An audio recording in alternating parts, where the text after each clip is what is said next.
Hi guys. So, Monday Sensex అనేది gap అప్పా, gap down అనేది మనం క్లియర్‌గా అనాలిసిస్ చేద్దాం ఈరోజు. సో, ఫస్ట్ మనం 50 మినిట్స్‌లో గాని, 1 అవర్‌లో గాని చూసే ముందు డేలో చూద్దాం. Day time frame. Okay. I'm coming to day time frame. So, యాక్చువల్‌గా గైస్ మీరు ఇది ఇక్కడ అబ్జర్వ్ చేస్తే మీకు మండే గ్యాప్ డౌన్ ఏ లెవెల్ తర్వాత ఓపెన్ అయితే గ్యాప్ అప్‌లో ఉంటది, గ్యాప్ డౌన్‌లో ఉంటది మీకు క్లియర్‌గా అర్థమైతది. సో, ఇది యాక్చువల్‌గా ఈ క్యాండిల్ ఇది ఫిబ్రవరి క్యాండిల్. ఫిబ్రవరి మంత్‌లో ఇది హై. ఓకే. ఫిబ్రవరి మంత్‌లో ఈ క్యాండిల్ అనేది high candle. Monthly time frame చూస్తున్నాం మనం ఫస్ట్. ఓకే. అందరికి అర్థమవుతుంది అనుకుంటున్నాను నేను. ఇది మంత్లీ క్యాండిల్ హై. సో, ఈ ఫిబ్రవరి మంత్ హైని నెక్స్ట్ మార్చ్ హై రిజెక్షన్ తీసుకొని మార్కెట్ ఫాల్ అయింది. క్లియర్‌గా అర్థం చేసుకోండి. ఓకే. ఫిబ్రవరి మంత్ హైని మార్చ్ ఏది డే మంత్లీ హైని ఈ క్యాండిల్‌తో వీక్‌తో రిజెక్షన్ ఇచ్చి మార్కెట్ ఫాల్ అయింది. క్లియర్. నౌ సో, ఇప్పుడు సెకండ్ డే మంత్‌లో యాక్చువల్లీ ఏంది మే 2 అనేది ఫస్ట్ క్యాండిల్ అయితది మనకు.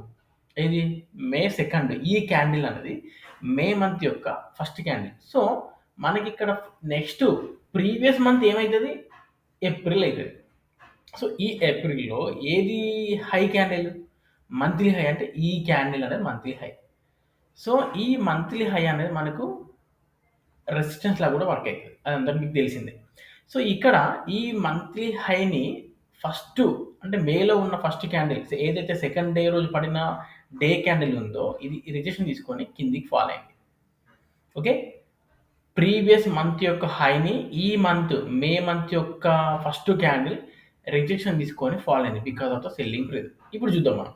ఇప్పుడు మరి 1 అవర్‌లో చెక్ చేద్దాం.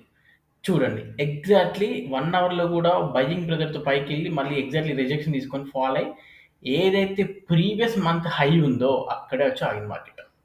Got it? ఓకే. ఇప్పుడేంటి? నెక్స్ట్ ఏంటి? అసలు గ్యాప్ అప్పా, గ్యాప్ డౌన్ అన్నది ఇలా చూడాలి మనం ఇప్పుడు. Simple.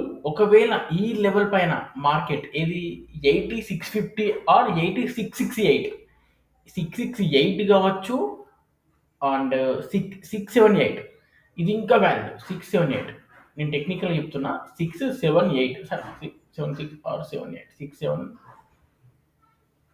668 and 786 sorry 786 come on సరే ఓకే సంథింగ్ 786 ఈ లెవెల్ పైన ఓపెన్ అయితేనే మార్కెట్ గ్యాప్ అప్‌లో చూడొచ్చు మనం 786 సారీ 84 ఓకే. ఈ లెవెల్ పైన మరి మీరు మార్క్ చేసుకోండి 786 పైన ఓపెన్ అయితే అండ్ ఇందులో మళ్ళీ ఇంకొక రిజెక్షన్ ఉంది.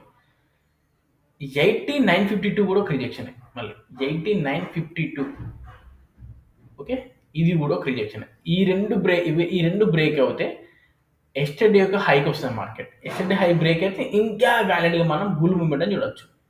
ఇది పర్ఫెక్ట్ ఉంది. ఒకవేళ ఈ 8650 బిలో ఓపెన్ అయితే below with red candle open అయితే ఖచ్చితంగా 100% ఇది టెస్ట్ చేసేది 8407 ఇది టెస్ట్ చేసి నెక్స్ట్ క్యాండిల్ 8407 డన్. దీన్ని టెస్ట్ చేస్తుంది. ఇది కూడా బ్రేక్ ఏంటంటే ఈ లో వరకు మనం చూడొచ్చు. సో, మండే మేజర్‌గా గ్యాప్ అప్ గ్యాప్ డౌన్ అనేది ప్రీవియస్ మంత్ యొక్క ఇవన్నీ నేను నెగ్లెక్ట్ చేస్తున్నాను. ప్రీవియస్ మంత్ యొక్క హై ఇదే ఈ వీకే. ఈ previous month above and below మీద డిపెండ్ అయి ఉంటది. సో, మనం యాక్చువల్‌గా యాజ్ పర్ టెక్నికల్‌గా సెన్సెక్స్ గాని, బ్యాంక్ నిఫ్టీ గాని ఇవన్నీ మంచి బుల్లిష్ మూవ్‌మెంట్‌లో ఉన్నాయి అండ్ బుల్ మోడ్‌లోనే ఉన్నాయి క్లియర్‌గా. బట్ రేపు అంటే చాలామంది ఎందుకు గ్యాప్ డౌన్ అవుతాయి అనుకుంటారంటే వార్ ఎఫెక్ట్ సంథింగ్ అనుకుంటారు. ఓకే. బట్ దానితో పాటు టెక్నికల్‌గా ప్రీవియస్ మంత్ యొక్క హై పైన ఓపెన్ అయింది క్యాండిల్ అంటే 100% మనం బుల్ చూడొచ్చు.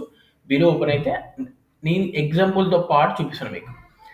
ప్రీవియస్ మంత్ హైది రిజెక్షన్ ఇచ్చుకొని మార్కెట్ ఫాల్ అయింది అని ఎగ్జాంపుల్‌తో పాటు చూస్తున్నాం. చూద్దాం మనం రేపు market gap up gap down అనేది ఈ యొక్క అనాలిసిస్ అనేది నేను ఈ డే అనాలిసిస్ అనేది తీసుకున్నా కాబట్టి నేను ఈ రిజెక్షన్ అయితే మాత్రం మళ్ళీ సేమ్ లోకి వస్తది. ఏది యెస్టర్‌డే లో కన్నా వస్తది. ఆర్ కంప్లీట్ ఇంకొక సపోర్ట్ ఎక్కడ ఉందంటే ఇది సపోర్ట్‌గా తీసుకోవచ్చు అండ్ నెక్స్ట్ ఇది కూడా సపోర్ట్‌గా తీసుకోవచ్చు. ఫాల్ అయితే మంచి ఫాల్ ఉంది. రైజ్ అయితే కూడా 100% ఇఫ్ ఇన్ కేస్ ఈ ప్రీవియస్ మంత్ యొక్క హై పైన ఓపెన్ అయితే సేమ్ మనం 81,200 ఏదైతే ఉందో నిన్నటి లెవెల్ ఉందో ఆ హైని ఎక్స్‌పెక్ట్ చేయొచ్చు. అండ్ దెన్ మళ్ళీ 82 వరకు చూడొచ్చు. 82,000 వరకు ఈ జోన్ వరకు కూడా చూడొచ్చు. 82,113 వరకు కూడా చూడొచ్చు. Thank you guys. Thank you so much.